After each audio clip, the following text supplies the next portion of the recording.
এখন আমি 10 লাখ টাকা কোথায় পাই? এক কাজ করো মনি, তুমি আমাকে 10 লাখ টাকা ম্যানেজ করে দাও না। আমি তোমাকে আমার বিজনেস দাঁড়া গেলে তোমাকে 10 লাখ টাকা দিয়ে দেবো। কি 10 লাখ টাকা? 10 লাখ টাকা আমি তোমাকে কিভাবে দিব? তুমি খুব ভালো করে জানো নয়ন, আমি তোমার বাসায় থাকি, তোমার বাসায় খাওয়া দাওয়া করি, তাহলে আমি কোথায় 10 লক্ষ টাকা পাবো? কে আমাকে 10 লক্ষ টাকা দিব যে আমি তোমাকে টাকাগুলো দিব? আরে মনি, এভাবে কেন কথা বলতেছো? তুমি একটু ম্যানেজ করো না। দেখো তোমার ফ্যামিলি তোমাকে ধার দেয় নাকি? ওনাদের বলবো আমি পরিশোধ করে দেবো। আর ভাই দেবে কয়দিন পর তো আমরা বিয়ে করতেছি, তাই না?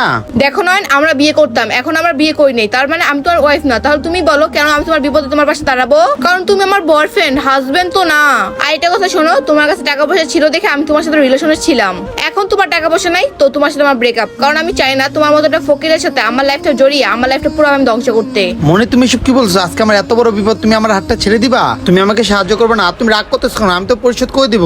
আর চুপ থাকো তো, এত কথা বললো না। আর শোনো, আমি এখন এখান থেকে চলে যাচ্ছি, তুমি কখন আমাকে নক এবং কি কল দিবা না, ঠিক আছে? বাই। মনি চলে যাচ্ছ কেন? মনি দাঁড়াও। মনি, আঙ্কেল আপনি আমার কথা বিশ্বাস করছেন? আরে ও আবার এখানে আসলো কেন? ছেলেটা ঠিকই বলছিল। আমি বলেছিলাম না উনি একটা লোভী মহিলা। হ্যাঁ বাবা, তুমি ঠিকই বলছো। ও আসলে একটা লোভী মহিলা। ও আমাকে না, আমার টাকাকে ভালোবাসতো। আরে নয়ন, তুমি এসব কি বলতেছো? আর তুমি এই পিচ্চিটাকে কিভাবে চিনো? ওকে আমি কিভাবে চিনি? ও আমাকে সব খুলে বলছে। ও তোমার ছেলে। আর ভাই দেবে মনি, তুমি কি বলছো? তোমার এই দুনিয়াতে কেউ নাই। আর আজকে আমি কি দেখলাম? তোমার কিনা একটা ছেলে আছে। আর ও আমাকে তোমার ব্যাপারে সব বলছে। তুমি একটা টাকার লোভী মেয়ে। ওর কথা শুনে আমি বিশ্বাস করি না, কিন্তু এখন বুঝলাম। ভাই দেবে, আজকে তোমার ভাগ্যটা অনেক ভালো যে তোমার ছেলের জন্য আমি তোমার হাত থেকে বেঁচে গেলাম। তা নাহলে আমার জীবনটা ধ্বংস করে ফেলতা তুমি। আরে নয়ন, তুমি এসব কি বলতেছো? ও তোমাকে কি বলছে? আমি তো ওকে চিনি না। কি চিনো না? এত বড় মিথ্যা কথা বলতে পারো তুমি? তোমার একটা হাজবেন্ড আছে অসুস্থ, সে অসুস্থ হাজবেন্ডকে তুমি ফালাই থেকে চলে আসছো। আর তোমার এই সন্তান রাস্তা রাস্তায় ভিক্ষা করতেছে, আর তুমি বলছো ওকে চিনো না? কেমন মা তুমি? তোমার কি একটু বিবেকে বাজে না? তুমি এগুলো কি করতেছো? আর তোমার কি একটু লজ্জা লাগে না? টাকার জন্য তুমি এতটা নিচে নামছো? ছি মনে ছি। তোমাদের মতো মহিলার জন্য আজকে আমাদের এই অবস্থা দেশে। আর ভাই দেবে, আমার কোম্পানিতে কোনো আগুন লাগে নাই। আমি তো একটা প্র্যাঙ্ক কল করছিলাম। আমাদের সবকিছু ঠিক আছে তোমার এই আসল চেহারাটা আজকে দেখার জন্য। এই মিথ্যার নাটকটা আজকে আমি সাজাইছি।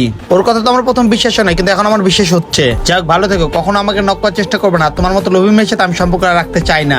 প্লিজ নয়ন, তোমাকে মাফ করে দাও। আসলে আমার অনেক বড় একটা ভুল হয়ে গেছে। আর সত্যি কথা বলতে, আমি আমার ফার্স্ট হাজবেন্ডকে এই জন্য ছেড়ে আসছি। ও অনেক গরিব, ওর কাছে টাকা পয়সা নাই, গাড়ি বাড়ি নেই, ও আমার সকালত কিছুই পূরণ করতে পারে না। আর নয়ন, তুমি আমার সকাল সবকিছু পূরণ করতে পারো, তুমি অনেক বড় লোক। চুপ থাকো তুমি, বড় লোক। যখন শুনতো আমার টাকা পয়সা শেষ হয়ে গেছে তখন তুমি আমাকে ছেড়ে চলে যেতে চাইছো। আর এখন কিনা মাপ চাচ্ছ? তোমাকে মাফ করলে আমি আমার নিজেকে কখনো মাফ করতে পারবো না। তোমার মতো লোভী মেয়ের সাথে আমি আর সম্পর্ক রাখতে চাই না, ঠিক আছে? ভালো থেকো। তোমাকে তো আমার থানায় ধরে দেওয়া উচিত ছিল। দিলাম না এই ছেলেটার মুখে দিকে তাকায়। গুড বাই মনি। নয়ন দাঁড়াও, নয়ন যেও না।